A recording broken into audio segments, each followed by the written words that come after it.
Good morning, everybody. Uneducated Economist here. So the Federal Reserve wants you unemployed. That's really what this comes down to. Take a look at the speech that I leave down in the description for you. It's to, who was it? Christopher Waller, who had given this speech just the other day. And now in this speech, he is talking about the tight labor market and how this tight labor market is adding to the persistent inflation that we are experiencing. And so until you actually see the unemployment begin to rise, you can almost guaranteed that the Federal Reserve is not going to be moving anywhere on their Fed funds rate. If anything, they are going to continue to move it up so long as this labor market continues to be tight. Now, low unemployment.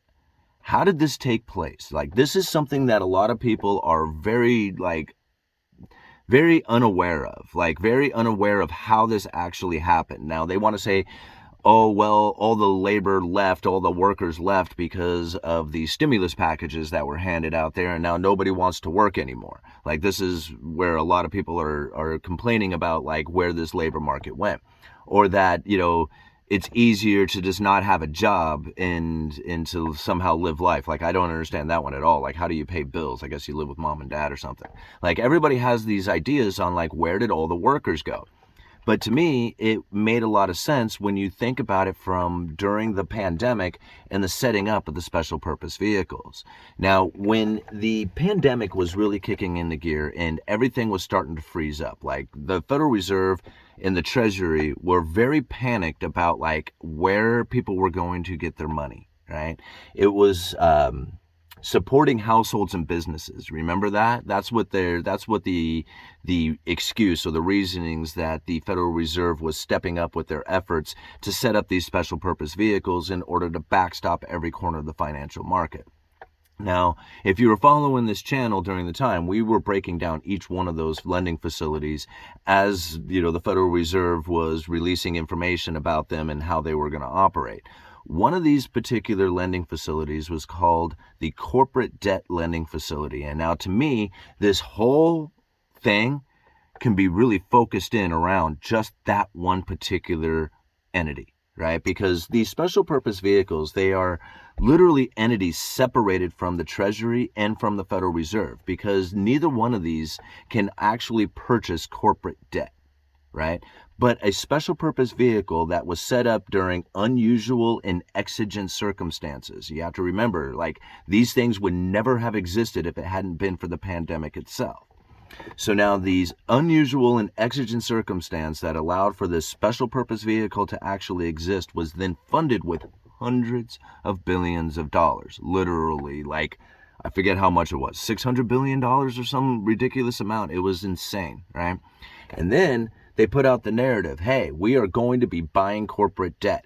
We are going to be buying the fallen angels. This is what they called it, right? So that corporations who are viable companies who are just happen to be in this condition in which that the pandemic was going to deny them funding, they were going to step up with a special purpose vehicle and buy that corporate debt, basically lending these corporations money by buying their bonds. Now, this special purpose vehicle, again, was separated from the Treasury and from the Federal Reserve, its own little entity, right? And then they bought a little bit of corporate debt. They actually bought some out there. That had the markets flipping out. And so they all said, hey, the Federal Reserve is going to be buying corporate debt. We all need to jump up into this stuff before they do it. And then we can sell them that corporate debt for a profit. So they were going to front run the Federal Reserve, right? They were speculating on the idea that these special purpose vehicles funded with hundreds of billions of dollars were going to be buying corporate debt and that they could buy it ahead of them and sell it to them. So as they were jumping into this corporate debt, the markets were, what they ended up doing was driving the yields down on this corporate debt, right? So all these corporations, these zombie corporations out there who should never have been able to have access to incredibly cheap debt did. They were all of a sudden, they were just gorging on this cheap debt. And the market were totally lending it to them. They were buying into this stuff thinking that the Federal Reserve was going to be buying it ahead of them or after them after they had purchased it. So they were front running the Fed.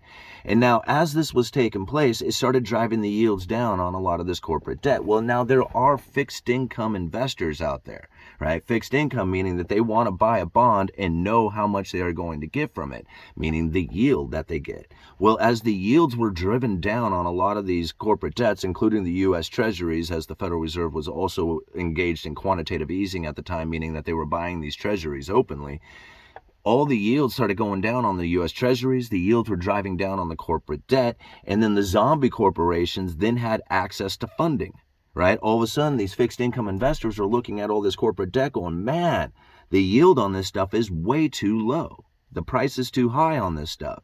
And so they started reaching out on the risk curve and started going into this zombie debt, right? These zombie corporations buying into the junk bonds. The only reason why they really did is because they were speculating and needed that fixed income. Well, either they were speculating or they needed that fixed income and they were moving into that stuff. So as they were funding these zombie corporations, all of a sudden now zombie corporations are loaded up on a bunch of cash. Well, what do you do with this cash? All right? Well, you got to expand your operations. You start buying equipment, expanding buildings, hiring people, hiring a lot of people. And that's what you ended up seeing during that time, is that there was this massive hiring frenzy that happened right during that time because they needed to go somewhere with this money. And this is really how it ended up taking place. And so this rise in the zombie corporations also was the rise of corporate employment that was happening, and people moved from their service jobs at McDonald's and moved up into these corporate jobs. How many people were you hearing about getting jobs really, and there was no business for them even being there? You didn't have to have degrees or anything. They were just hiring people out of, like, as long as they had a heartbeat.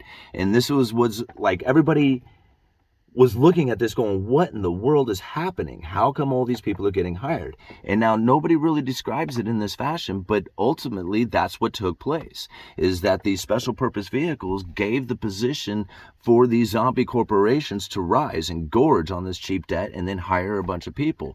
Well, now what do we see taking place? Right? So now once these zombie corporations have risen and they were gorging on this cheap debt, well, now the interest rates are beginning to rise. And rolling that old debt over into new debt isn't so easy. And the consumer is getting hurt because of the higher interest rates. And the consumer can't go out there and use their credit to buy a bunch of goods and services like they once did. So now the retail sales are starting to fall. And now you're finding places like these retail apocalypse, things start to happen within these companies. Well, this all starts to make sense, doesn't it? So even as these people start to fail, these zombie corporations, or just the closing of stores in general, those people are now starting to find their jobs back over at the service industries again.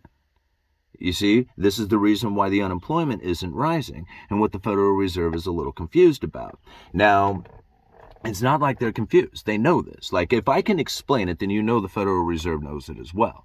And so they can't put this out there like, oh, hey, we want to see a bunch of more zombie corporations fail before we start seeing the unemployment rise, because once we start seeing the unemployment rise, then we'll know that the inflation scenario is going to start coming down.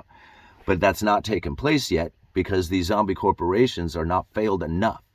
That's why they're not concerned about, like, the whole banking failures and stuff like that taking place. They knew it was going to happen.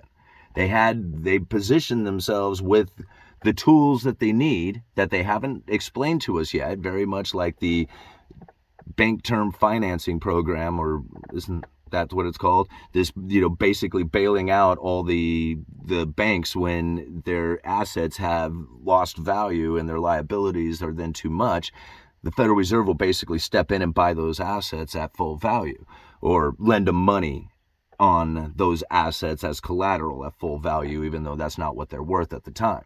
And so this is some of the things that are now taking place within the Federal Reserve in order to save some companies, but ultimately they want to see a bunch of companies fail. That's what they want to see in order for the unemployment to rise. And then once the unemployment rises, then they'll know that their inflation scenario is over. See, the idea of getting it from the supply side, they were hoping that they were going to get relief from the supply side of things. And I knew then when I heard it, I was just like, that is not going to work. You guys are just like, you're making up stuff. You're being silly, right? And so, but if they put that out there, right? This narrative, hey, we're hoping for help from the supply side, and then it doesn't work. Then you can be like, oh man, we got persistent inflation going on here. Well, geez, I wonder why. We were hoping to get help from the supply side, but they knew that wasn't going to work. I mean, I knew it wasn't going to work, so they had to have known that wasn't going to work. What they're really looking for is unemployment to rise. And that's what they're going to start experiencing here pretty soon, because you're already starting to see the effects of it from the corporations that are laying off and closing down altogether, and how many help wanted signs you're starting to see come down. Now, obviously, there's still a tight labor market right now, but that's going to change here, over time. And when it does, then you're going to start seeing the inflation scenario really start to reverse course. But until then, it's going to remain, persistently high, so long as you see unemployment remain persistently low. It's just the case in what it's going to be. It's funny how people said that the Federal Reserve was no way in the world going to be able to avoid a soft landing, yet here we are, and everybody's still wondering when the recession is going to come or if it's going to come, and that's not hard. That's pretty soft, I mean, as far as where we are on things. Now, don't get me wrong, I think the pain is still yet to come, and the Federal Reserve is looking for it. So, I mean, I'm not thinking that a soft landing is going to happen. All I guess I'm getting at is that right now, things should be hitting us pretty hard, but they're not hitting us hard. They're hitting us very softly. You see where I'm kind of getting at? All right. Uneducated Economist, you guys let me know.